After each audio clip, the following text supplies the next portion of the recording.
Teman-teman di sekolah, kita tidak hanya datang untuk belajar, tapi juga untuk memahami bagaimana menjadi warga sekolah yang baik. Karena itu, kita perlu tahu apa saja hak dan kewajiban kita. Setiap siswa punya hak, yaitu hal-hal yang seharusnya diterima. Misalnya, kita semua berhak mendapatkan pembelajaran yang jelas dan mudah dipahami. Kita juga berhak merasa aman berada di sekolah tanpa takut diejek atau diganggu. Selain itu, setiap siswa berhak memakai fasilitas sekolah seperti perpustakaan, ruang kelas, dan alat pembelajaran. Dan yang paling penting, kita juga berhak mendapatkan bantuan serta perhatian guru ketika mengalami kesulitan dalam pembelajaran. Tapi supaya semua hak itu bisa diterima dengan baik, ada kewajiban yang harus kita jalankan. Sebagai siswa, kita wajib mematuhi aturan sekolah seperti datang tepat waktu, menjaga ketertiban, dan juga yang paling penting memakai seragam dengan rapi. Kita juga wajib menghormati guru dan teman, berbicara dengan sopan, dan tidak membuat keributan saat pembelajaran berlangsung. Selain itu, kita harus mengikuti pembelajaran dengan serius, mendengarkan, bertanya, dan menyelesaikan tugas, dan tentu saja menjaga kebersihan kelas. Dan lingkungan sekolah adalah tanggung jawab kita bersama. Kalau setiap siswa menjalankan kewajibannya, maka hak semua orang bisa terpenuhi. Sekolah jadi tempat aman, nyaman, dan menyenangkan untuk belajar. Jadi, mari kita biasakan menjalankan kewajiban kita, agar kita bisa menikmati hak kita sebagai siswa dengan sebaik-baiknya. Terima kasih, itu saja edukasi yang dapat saya sampaikan. Mohon maaf jika ada kesalahan kata. Saya tutup dengan Assalamualaikum warahmatullahi wabarakatuh. Assalamualaikum warahmatullahi wabarakatuh. Kami dari Universitas Jambi, Program Studi Pendidikan Guru Sekolah Dasar, melakukan observasi di SDN 91 Kota Jambi. Sebelumnya perkenalkan, nama saya Aji Fatah Subhan dengan NIM 066. Perkenalkan, nama saya Asbila Sidiki dengan NIM 001. Saya Dinisa Misal Sandra dengan NIM 086. Saya Davia Masuk Wahia dengan NIM 081. Saya Larasati Nisa dengan NIM 096. Saya Aksilia dengan NIM 101. Saya Ananda Maulana dengan NIM 141. Saya Rainmafi Pratama dengan NIM 168. Sekian dari kami, terima kasih. Wassalamualaikum warahmatullahi wabarakatuh.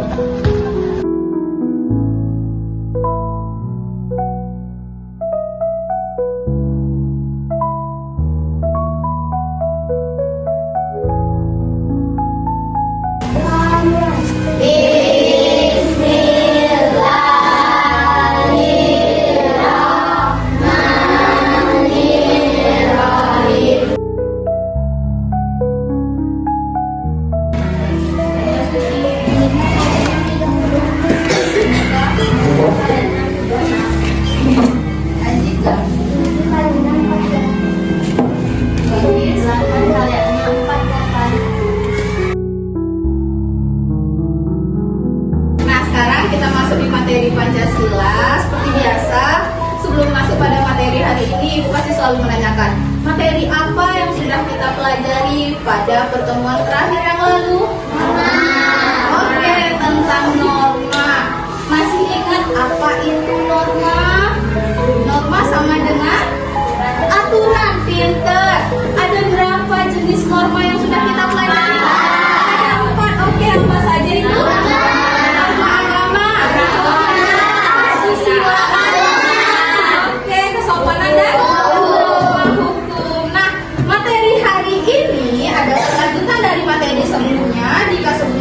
Kita sudah membahas tentang apa itu norma, contoh-contoh dan jenis-jenis norma. Sekarang kita akan masuk pada materi hak dan kewajiban.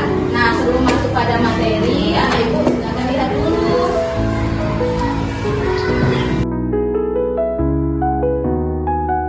Kalau dikerjakan, ada hadiah uangnya loh. Nanti bisa ditabung. Oke, Oma. Pulsa kan kerjain semuanya. Dan hadiah juga pulsa. Enak aja. Karena kan juga mau dapat hadiah. Dengar ya, tugasnya dibagi 2 dong. Sampaikan apapun yang kalian temukan dari video tadi, entah itu tentang kewajibannya, tentang haknya, atau apapun itu.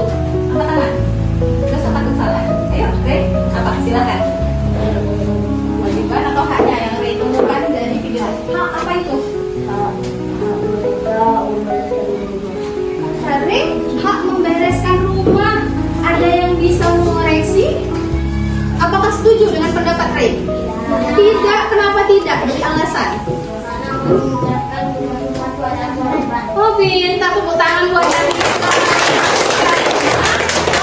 Mengerjakan tugas rumah itu kurang tepat dikatakan hak, tapi adalah kewajiban. Nah, apa sih kaitan video yang Ibu tayangkan barusan dengan materi kita hari ini?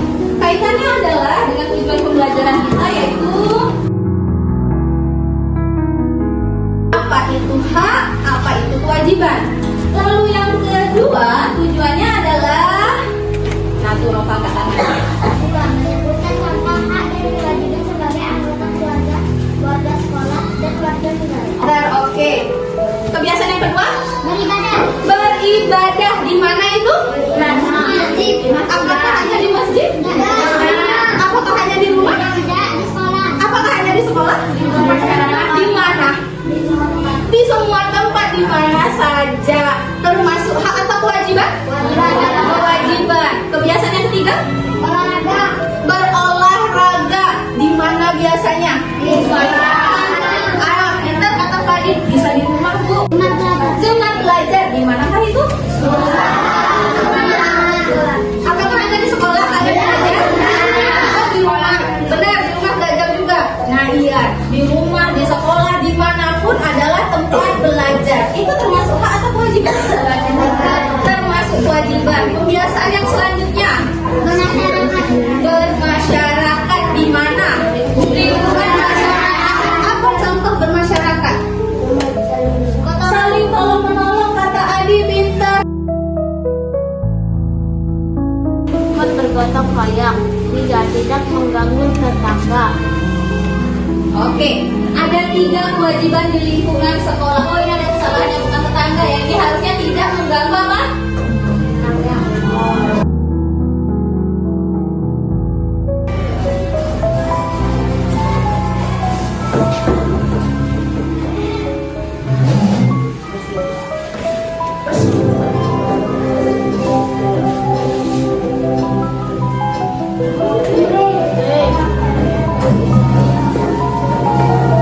Oke, pertama. Oke.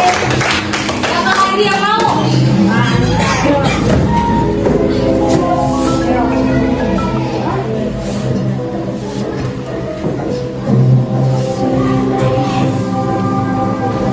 Oke. Selanjutnya yang mau? Masih ada?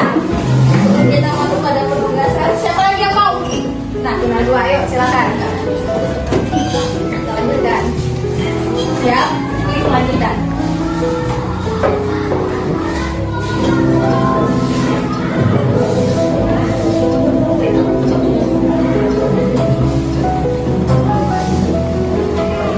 Oke, kita lanjut. Artinya dari beberapa contoh yang teman kalian jawab di depan, kalian sudah paham dengan materi apa yang Ibu jelaskan hari ini. Nah, sekarang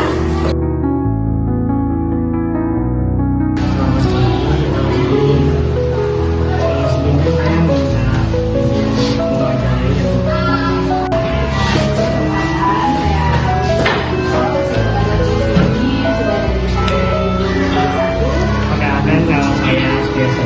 Saya dari PGS. Saya Laura Sati Kanisa dari Prodi PGS. Dan Sosial dari Prodi PGS. Saya Ananda Maulana Bu dari Prodi PGS juga.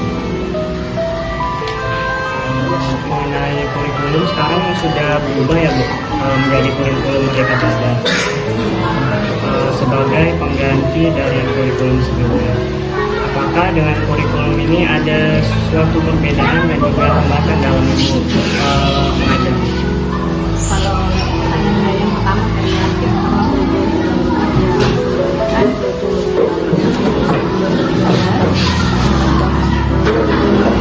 pertanyaan ada perbedaan. Kalau segi terminologi atau istilah aja, kalau dalam K13 dulu kita mengenal KDKD, kompetensi inti, kompetensi dasar. Kalau sekarang di kurikulum Merdeka yang dikenal itu PP ya, tujuan pembelajaran, tujuan pembelajaran.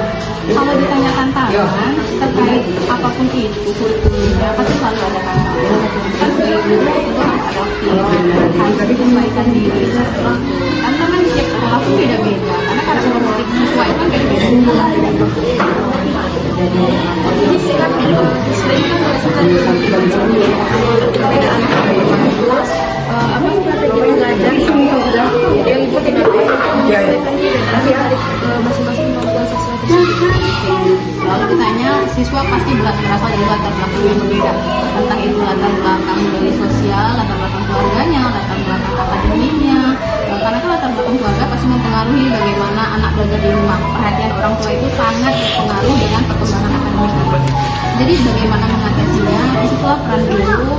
Ada yang namanya asesmen awal. Kalau dulu dikenal dengan asesmen diagnostik, kalau sekarang tidak lagi menyebut dengan diagnostik, tapi ke asesmen awal. Di asesmen awal itu peran guru itu untuk mengetahui, mencari tahu bagaimana karakteristik tiap siswa. Karena tiap siswa itu dengan latar belakang yang berbeda, penanganannya juga pasti beda-beda. Kalau dulu juga ada istilah misalnya diferensiasi. Nah, diferensiasi itu kan ada yang namanya diferensiasi produk, konten, seperti itu. Jadi ketika siswa ini di asesmen awal itu kan kita bisa mengetahui minat belajar siswa.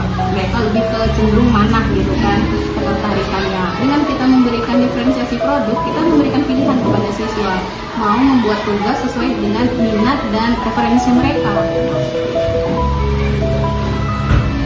Menurut Ibu, aturan apa sih yang paling sering dilanggar siswa dan bagaimana cara Ibu mengatasinya? Kalau kita terkait aturan, berarti kedisiplinan siswa ya. Tiap sekolah pasti punya aturan sekolah diturunkan lagi menjadi aturan kelas yang sekarang disebut dengan kesepakatan kelas. Khususnya di kelas 5, kami punya kesepakatan kelas. Kesepakatan itu, kelas itu sendiri bukan kesepakatan yang saya buat selaku guru, bukan. Tapi kami buat di awal tahun ajaran bersama siswa.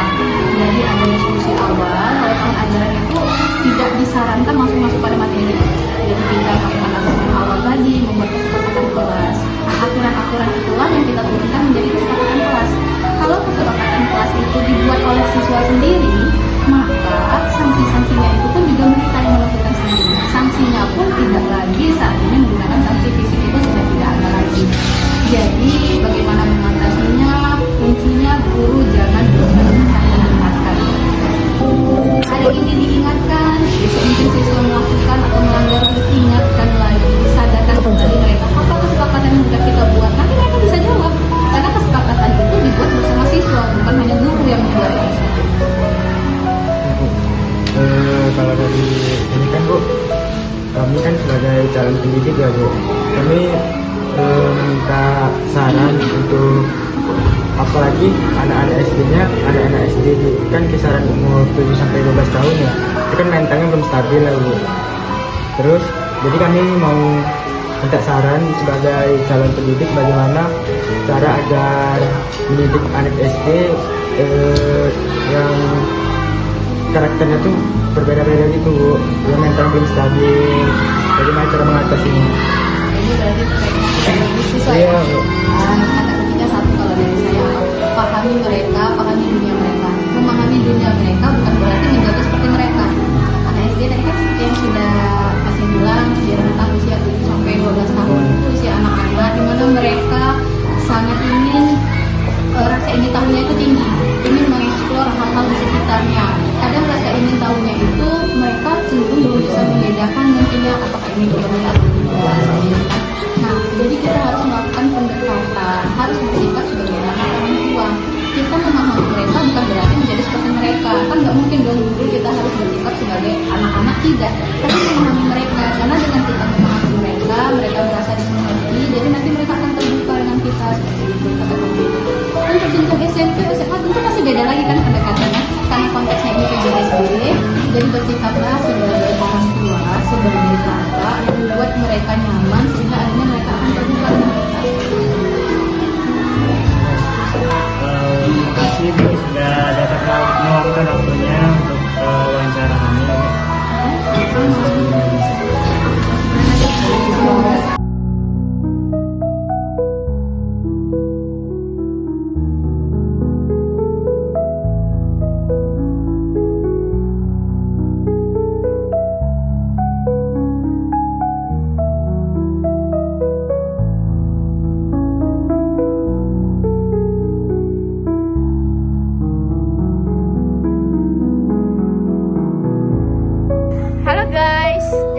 Kami lagi di SD 91 Kota Jambi. Jadi kami lagi jajan di kantin. Nih, ibu-ibu, halo, ibu kantin.